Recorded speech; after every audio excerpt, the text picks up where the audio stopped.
ফসলে ফলাও ভরপুর। আল্লাহু আল্লাহু আল্লাহু আল্লাহ আল্লাহু আল্লাহু আল্লাহ। তুমি খাওয়াও তুমি পড়াও তোমারই তো সবই অনুদান। তোমারই নামের জিকির করে সাত জমিন আসমান।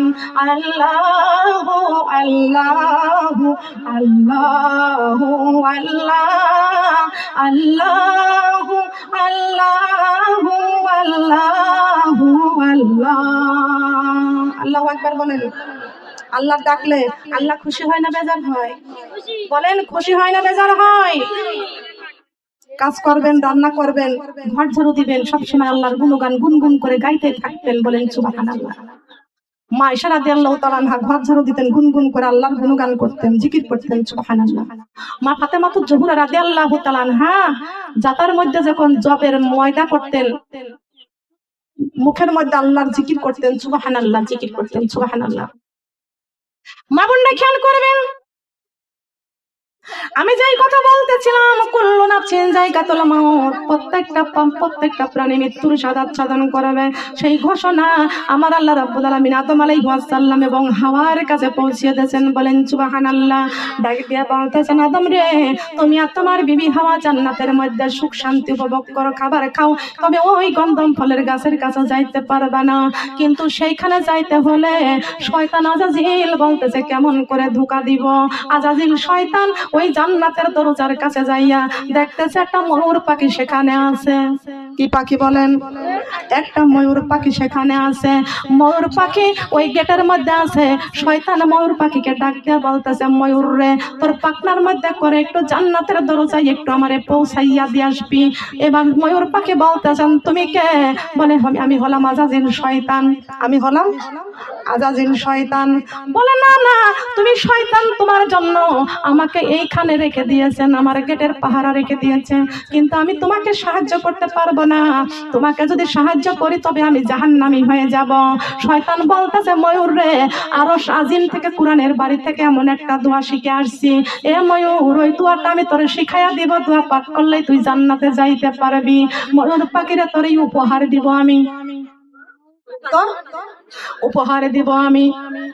ময়ূর পাখি এবার বলতেছেন, উপহার সবচাইতে বড় পুরস্কার, পুরস্কার পাওয়ার জন্য শয়তান এবার বলল, আমি তোরে পুরস্কার দিব, কোরআনের একটি দোয়া পুরস্কার দিব, তুই আমাকে ওই জান্নাতের দরজা পর্যন্ত পৌঁছাইয়া দে, আর কিছু লাগবে না। ময়ূর পাখি যখন পাখনার মধ্যে করে শয়তানকে জান্নাতের দরজার কাছে পৌঁছে দিয়েছে, সঙ্গে সঙ্গে দেখবেন ময়ূর পাখির পা দুইটা কালো হয়ে গেছে। ময়ূর পাখির পা কালো আছে না? কিন্তু আগে তো কালো ছিল না। আল্লাহর নাফরমানি করার জন্য, শয়তানের হুকুম পালন করার জন্য পা কালো হয়ে গেছে।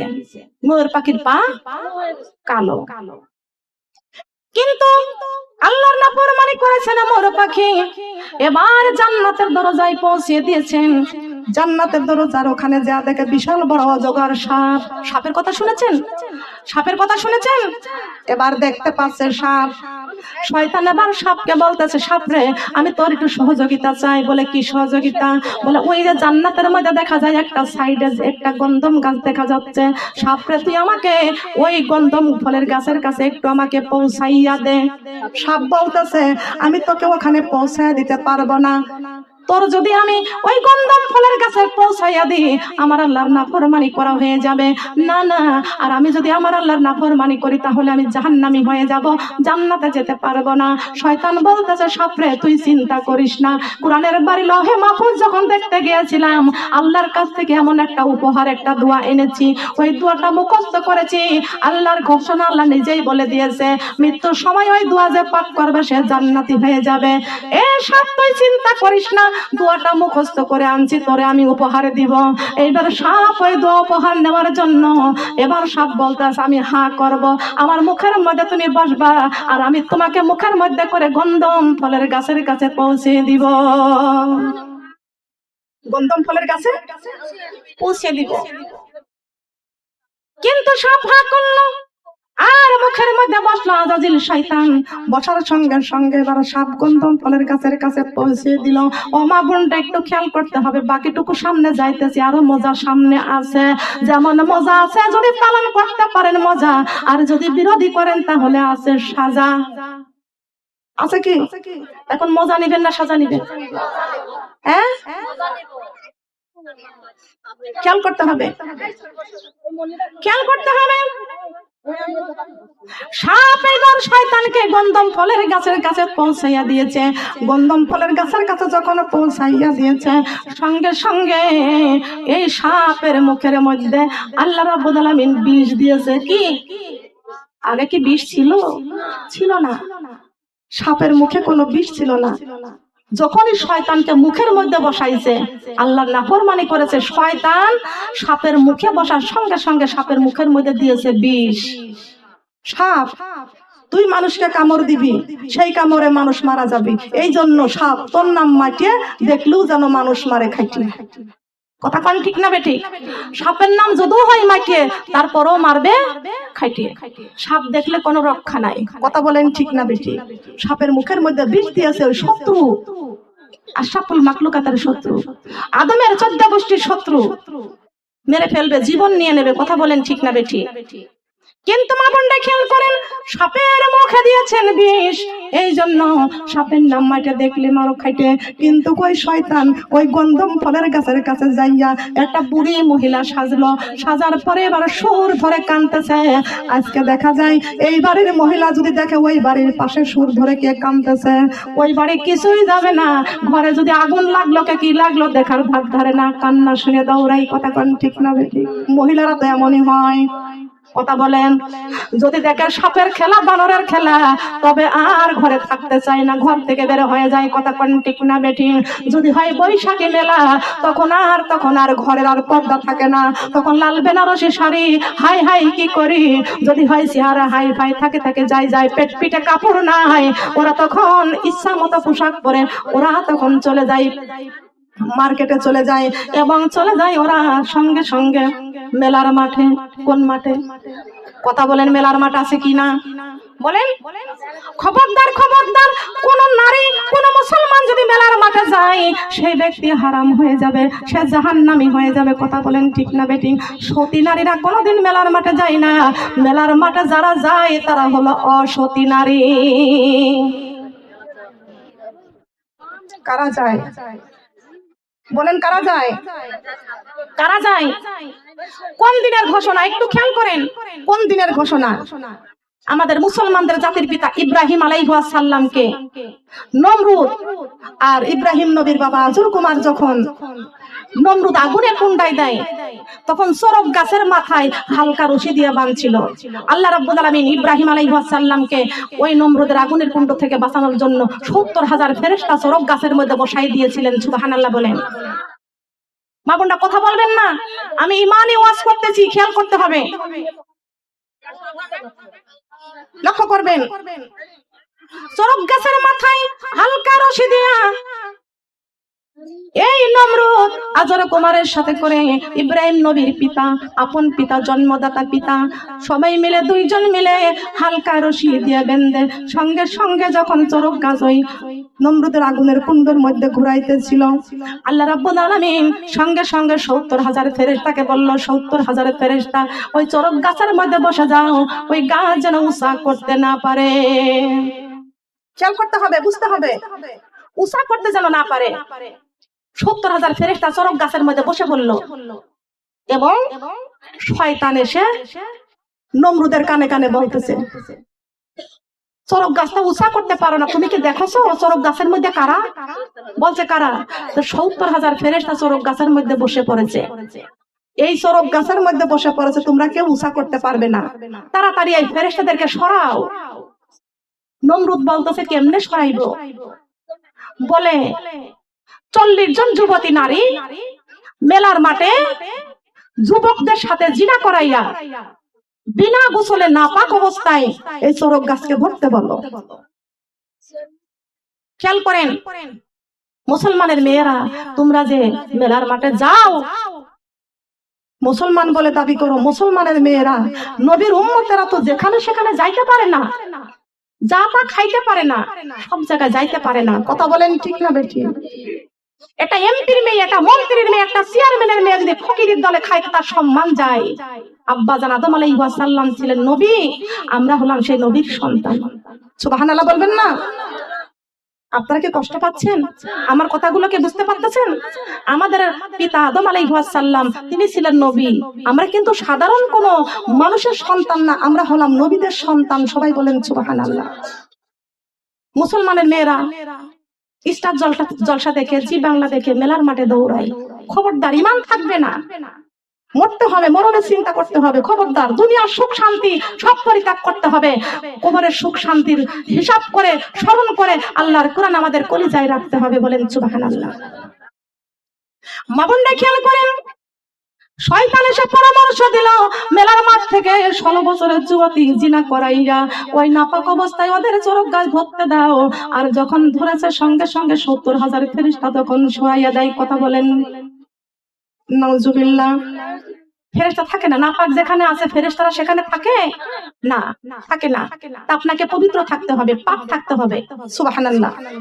পাক পবিত্রতা ইমানের অঙ্গ থাকতে হবে। যেখানে সেখানে যাইতে পারবে না, যা তা খাইতে পারবেন না, যেমন সময় যা তা দেখতে পারবেন না, যেমন সময় পোশাক পরতে পারবেন না। কথা বলেন ঠিক কিনা? আমাদের একটা সম্মান আছে, আমাদের একটা মান আছে, আমাদের একটা মর্যাদা আছে। আমাদের ফ্ল্যাট বাড়ি নাই, বড় বাড়ি নাই, ভালো বিছানা নাই, ভালো খাবার নাই, তবুও আমাদের একটা সম্মান আছে। আমরা হলাম আখির নবীর উম্মত, আমরা হলাম আদম আলাইহিস সালাম, আমরা নবীর সন্তান। সবাই বলেন সুবহানাল্লাহ। কষ্ট পাচ্ছেন? কষ্ট পাচ্ছেন? মা বোনরা খেয়াল করতে হবে। এই জন্য মা বোনরা মেলার মাঠে কেউ যাইতে পারবেন না। শয়তান ওই গন্ধম ফলের গাছের কাছে যা সুর ধরে কাঁদতেছে, সুর ধরে কাঁদতেছে। এই কান্নার আওয়াজটা আমাদের মা হাওয়া আলাইহিস সালামের কানে পৌঁছে গেছে। মা হাওয়া আলাইহিস সালাম কানে যখন পৌঁছা গেছে, একটু আগাইতে যা দেখতেছে গন্ধম ফলের গাছের কাছে একটা বুড়ি মা কাঁদতেছে। যা বলতেছে, বুড়ি মা কি হয়েছে, আপনি কাঁদতেছেন কেন? বলে, মা গো, সব চাইতে আমার বড় দুঃখ। বলে, কিসের দুঃখ? বলে, আমার নিজের জন্য কোনো দুঃখ নয়, আমার অন্তরে মনের মধ্যে একটা দুঃখ হলো আদমের জন্য আর হাওয়ার জন্য। কার জন্য? মার চাইতে মাসির দরদ বেশি। আমার কষ্ট হলো আদমের জন্য আর হাওয়ার জন্য। বলতেছে, মা আমি তো হাওয়া। বলেন, আমার কাছে আমার জন্য তোমার কিসের কষ্ট? বলে, জান্নাতের মধ্যে তোমাদেরকে রেখে দিয়েছে, জান্নাতি খাবার খাচ্ছ, জান্নাতি বিছানায় ঘুমাইছো, জান্নাতি পোশাক পরতেছো, কিন্তু জান্নাতের মধ্যে সবচাইতে উত্তম হলো এই গন্ধম ফল। এইটা তোমাদেরকে আল্লাহ কেন খাইতে নিষেধ করে দিল? কেন খাইতে নিষেধ করলো? দুনিয়ায় কিছু কিছু মানুষ কয় দুনিয়াটা মস্ত বড়, খাওয়া দাওয়া ফুর্তি করো, আগামীকাল বাঁচবা কিনা বলতে পারো। আগামীকাল তো বাঁচতে পারবো না, দুনিয়াতে আনন্দ ফুর্তি করে যাও। কথা বলেন ঠিক না বেঠিক? কিছুদিন আগে এক আবুল সরকার শয়তান কয় কুলাউযু বিরাব্বিন নাস মালিকিন নাস ইলাহিন নাস। দেখেছেন আপনারা? শয়তানকে এখনো ফাঁসি দিই নাই। আল্লাহ বলে খালি মানুষকে নাচতে কইছে, মানুষকে। লক্ষ্য করবেন, খেয়াল করবেন। এই জন্য মা বোন আপনাদেরকে বলতেছি, শয়তান হাওয়াকে বলতেছে, হাওয়া তুমি বলে হাওয়া, তোমার দুঃখে আর আদমের দুঃখে আমি কাঁদতেছি। এই গন্ধম ফল সব চাইতে হলো উত্তম ফল, এটা তোমাদেরকে কেন খাইতে নিষেধ করলো? বলে, কেন? এই ফল যদি তোমরা খাও, আল্লাহর যে ক্ষমতা তোমরাও পেয়ে যাবা, সেই ক্ষমতা থেকে বঞ্চিত করার জন্য এই খাবার তোমাদের খাইতে নিষেধ করেছে। একটা খেয়েই দেখো, খাও। একটা খাওয়ার পরে দেখেছে খুব সুস্বাদ, কিন্তু ওই থেকে গন্ধম ফলটা ছিঁড়ার সঙ্গে সঙ্গে একটা কষ্ট করার কারণে মেয়েদের প্রতি মাসে মাসে শাস্তি আছে কি আছে না? বলেন, খেয়াল করেন। এটাও বুঝতে হবে আমাদেরকে, মা বোনরা খেয়াল করতে হবে। এই গন্ধম ফলটা নিয়ে চলে গেছে হাওয়া, তো পণ্যে কাপড় নাই, জান্নাতি পোশাকটা আমার আল্লাহ কেড়ে নিয়েছেন। কে কেড়ে নিয়েছেন?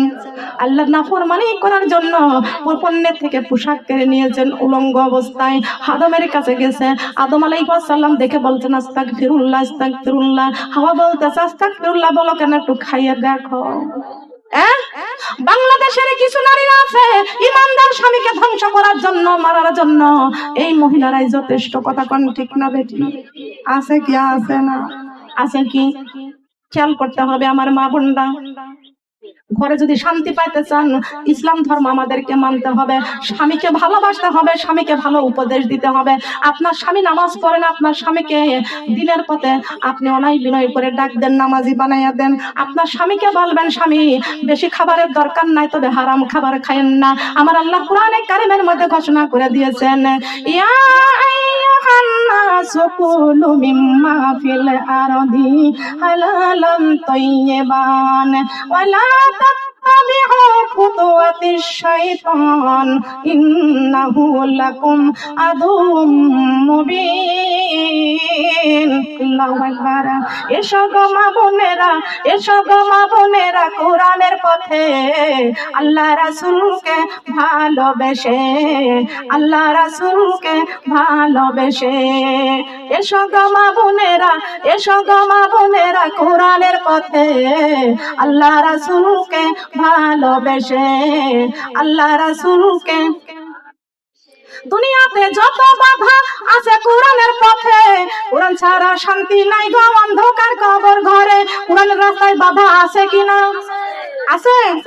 দুনিয়াতে যত বাধা আছে কোরআনের পথে, কোরআন ছাড়া শান্তি নাই গো অন্ধকার কবর ঘরে, অন্ধকার কবর ঘরে।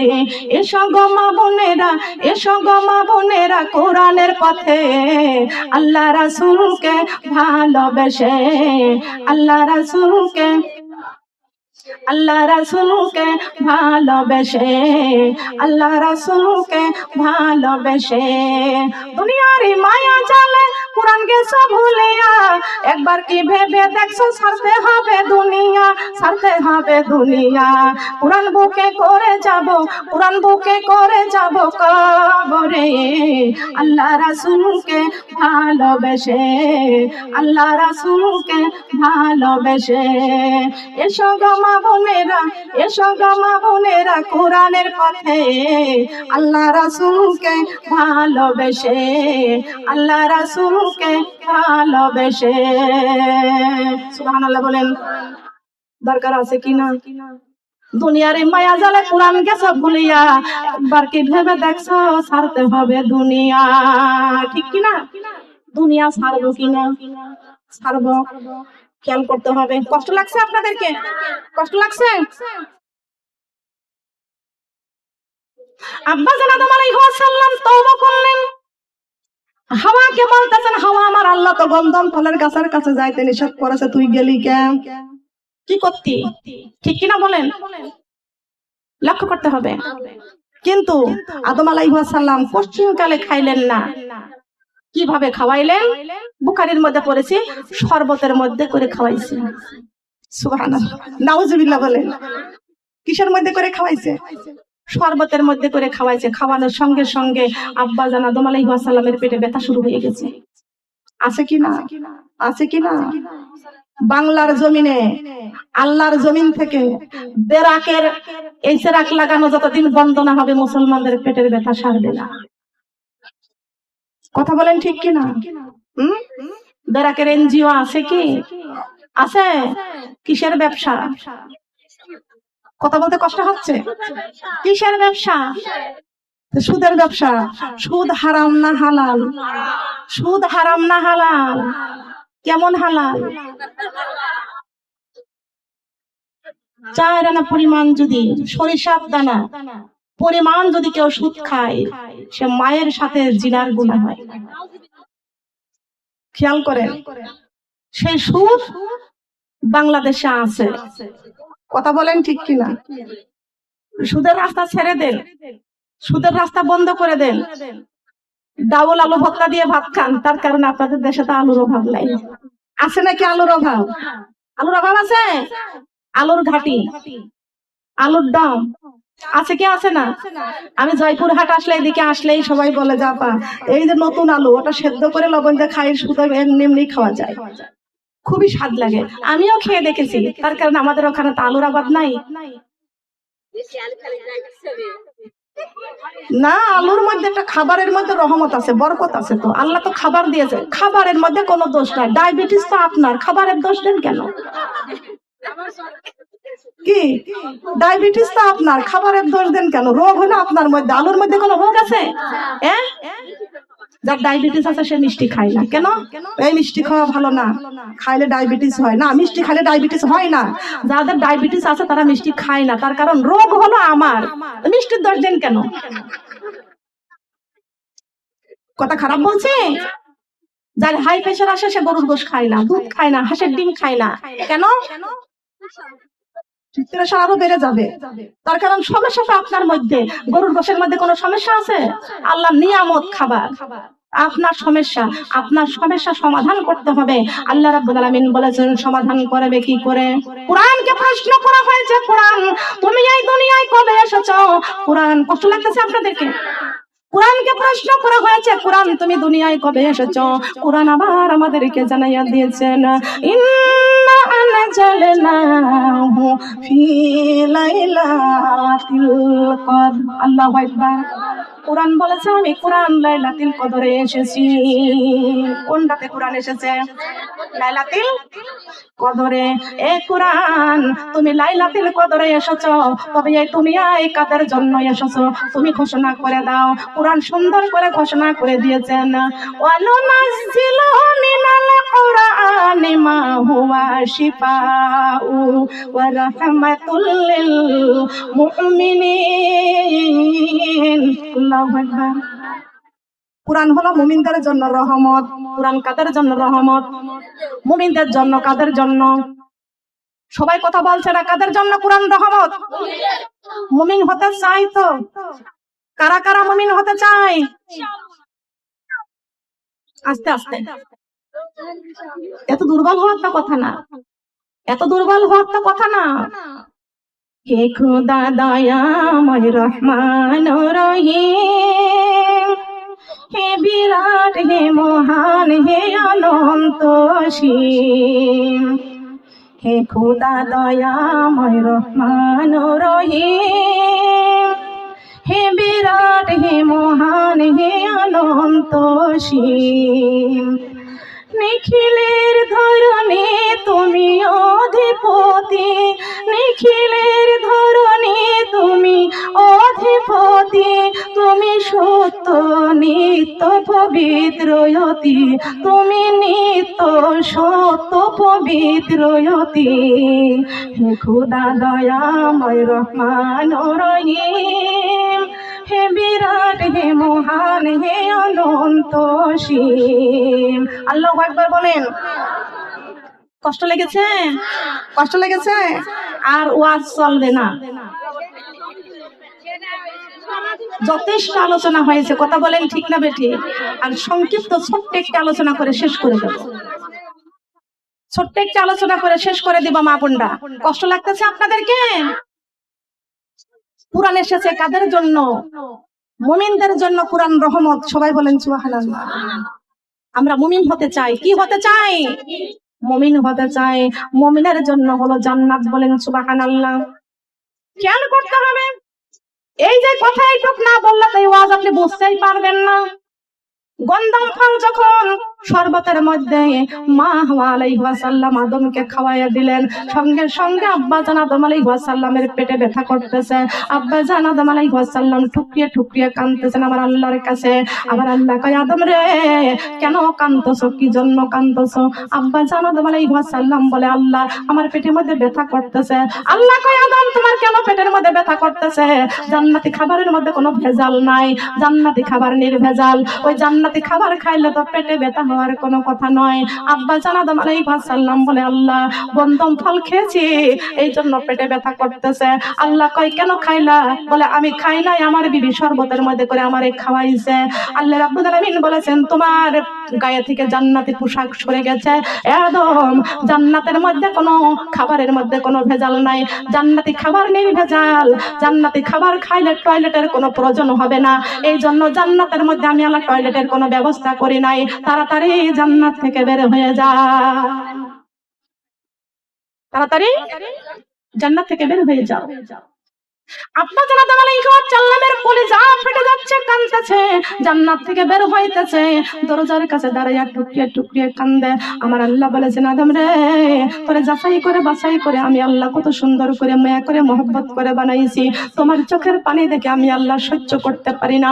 আমি আল্লাহর কুদরতি দরিয়ায় জোশ মারে, ও আদম তোমার কান্না আমি সহ্য করতে পারি না, কেন কাঁদতেছ? আব্বা জান আদম আলাইহিস সালাম বলে, আল্লাহ জান্নাত থেকে বের করে দিলেন, এই কষ্টে আমি কাঁদতেছি। আল্লাহ রাব্বুল আলামিন বলেছেন, আদম তোমার চিরদিনের জন্য জান্নাত থেকে বের করি নাই, আমি আল্লাহ রাব্বুল আলামিন তোমাদেরকে দুনিয়ায় পাঠাইব, তোমার বিবি হাওয়াকে দুনিয়ায় পাঠাইব। আমি আল্লাহর পক্ষ থেকে তোমাকে একটা সুসংবাদ জানাইতে চাই। সুবহানাল্লাহ, অনেকেই বলে আল্লাহর পক্ষ থেকে সুসংবাদ, এটা কি আমাদের কষ্ট? বলেন কষ্ট? ভালো করে বোঝেন, সারাদিন ওয়াজ করলেও এর ব্যাখ্যা শেষ করতে পারবো না, খেয়াল করতে হবে। আল্লাহ বলেছেন, আদম তোমার বিবি হাওয়াকে আর তোমাকে আমি আল্লাহর পক্ষ থেকে একটা সুসংবাদ জানাইতে চাই। আদম বলেছেন, আল্লাহ সুসংবাদটা কি? আমার আল্লাহ বলেছেন, আদম তুমি চিন্তা করো না, আমি আল্লাহর পক্ষ থেকে সুসংবাদটা হলো তোমার আর তোমার বিবিকে আমি আল্লাহর পক্ষ থেকে জুড়াই জুড়াই সন্তান দান করব। কি দান করবেন? সন্তান দান করবেন। আদম আলাইহিস সালাম বলে, আল্লাহ আপনি আমাকে জোড়ায় জোড়ায় সন্তান দান করবেন, দুনিয়ায় পাঠিয়ে দিবেন, জোড়ায় জোড়ায় সন্তান দান করবেন, তবে তো এই জান্নাত আর কোনোদিন আসতে পারবো না। আল্লাহ বলেছেন, আদম তুমি চিন্তা করিও না, আমি আদমের তোমার 14 গোষ্ঠীর জন্য আমি আল্লাহ রাব্বুল আলামিন 1000 বছর পূর্বে আমি আল্লাহ কোরআনটা নাজিল করেছি। আর সেই কোরআনটা সাইয়্যিদুল মুরসালিন খাতামুন নবীন রাহমাতাল লিল আলামিন বিশ্ব নবীর উপরে কোরআন মাজিদ নাজিল করেছি। আদম তুমি চিন্তা করিও না, তুমি আর তোমার সন্তান সন্ততি সহ, এই কোরআনটা হলো একটা গাইডলাইন, এই কোরআনটা হলো একটা গাইডলাইন। তুমি তোমার সন্তান সন্ততি সহ যদি এই গাইডলাইন কোরআন মাজিদের রাস্তায় চলতে পারো, আমি আল্লাহ কথা দিলাম পুনরায় আবার তোমার সন্তান সন্ততি সহ আবার জান্নাতে প্রবেশ করিয়ে দিব। আমরা কার সন্তান? বলেন কার সন্তান? জান্নাতে প্রবেশ করিয়ে দিবেন কে? কোন রাস্তায় চললে? বলেন কোন রাস্তায় চললে? কোরআনের রাস্তায় চলতে চাই। চাই কি? কারা কারা চলতে চাই? আমি একটা সঙ্গীত লিখেছি, বলবো? বলেন বলবো? এটা আমার নিজের লেখা, যে কয়টা বলেছি সব আমার নিজের লেখা। এটা আমার নিজের লেখা। রমজানের চাঁদ শেষ হয়ে গেলে সওয়ালের চাঁদ ওঠে, সেটা হলো ঈদের খুশির চাঁদ। সুন্দর করে গায়, রমজানে রোজার শেষে এলো খুশির ঈদ, অমন রমজানে রোজার শেষে। খুশির ঈদের জন্য খুশির গান আছে, আবার খুশির পোশাকও আছে, জিন্সের প্যান্ট আছে না, শর্ট কামিজ। খবরদার, মেয়েরা যেন জিন্সের প্যান্ট না পরে, হারাম। শর্ট কামিজ যেন না পরে, হারাম। কথা বলেন ঠিক কিনা? পর্দা করতে হবে, ঢিলা ঢালা পোশাক করতে হবে। মা বোনরা সুন্দর করে হিজাব পড়তে হবে, মেকআপ করতে হবে। খবরদার, বেপরদায় চলতে পারবেন না। 5 ওয়াক্ত নামাজ যেমন ফরজ, রমজান মাসে রোজা ফরজ, পর্দা করা, স্বামীর খেদমত, পিতামাতার খেদমত, এই ফরজ কাজগুলো আমাদের করার দরকার আছে কি আছে না? কারা কারা করতে রাজি আছি? খবরদার, 5 ওয়াক্ত নামাজ যেমন ফরজ, স্বামীর খেদমত, স্বামীর খেদমত করা কি ফরজ। আমরা নামাজও পড়ি, রোজাও রাখি, অনেক আবার পর্দাও করি, আবার স্বামীর মাথায় বাড়িও মারি। আছে কি আছে না? কয় যে ভালো পোশাক দিতে পারলে না, আমি এইটা চাই ওইটা চাই, এরকম খাবার আমি পছন্দ করে দিতে পারো না, তোমার মতো স্বামী আমার দরকার নাই, আমি চেয়ারম্যানের মেয়ে, খাট ভাঙলে খুঁড়া আছে, তোমার চাইতে ভালো স্বামী আরো। বলেন আছে কি? মা ফাতেমা কি পারতেন না? মা বোনরা, কষ্ট থাকতে পারে সংসারে, কষ্ট থাকতে পারে, কিন্তু শান্তি রাখবেন। শান্তির ধর্মের নাম হলো ইসলাম। ইন্না দীনা ইনদাল্লাহিল ইসলাম। আপনি ডাল ভাত খাচ্ছেন, আলু ভর্তা খাচ্ছেন, আপনি খিচুড়ি ভাত খাচ্ছেন, খান, যদি ওই ঘরের মধ্যে যদি ইসলাম থাকে তবে শান্তি আছে। আল্লাহ রাব্বুল আলামিন আপনার জন্য জান্নাতি খাবার রেডি রাখতেছে। আর দুনিয়া মাজরাতুল আখিরাত, দুনিয়াটা হলো ক্ষণস্থায়ী। এই সংক্ষিপ্ত ছোট্ট দুনিয়ায় এত সুখ শান্তি আমাদের দরকার নাই। আল্লাহ বলেছেন তোমাদের সুখ শান্তি হলো পরকাল, যেখানে যুগ যুগ আমাদের থাকতে হবে। কথা বলেন ঠিক না? বেঠি? আর যুগ যুগ কবরে সুখ শান্তি পাইতে হলে আমি আপনাদেরকে একটা লাইনে, একটা রাস্তায় আমি আপনাদেরকে বলে যাব, সেইটা হলো রমজানের ওই রোজার শেষে এলো খুশির ঈদ। আর খুশির ঈদ পালন করার জন্য যদি কোরআন আমাদের কাছ থেকে বঞ্চিত হয়ে যায়, আল্লাহর রহমত থেকে যদি আমরা বঞ্চিত হয়ে যাই, তাহলে তো খুশির ঈদ পালন করে আমাদের কোনো লাভ হলো না। তাহলে আমাদের একটাই খুশি থাকতে হবে, কোরআন নিয়ে থাকতে হবে। কথা বলেন ঠিক না বেঠি?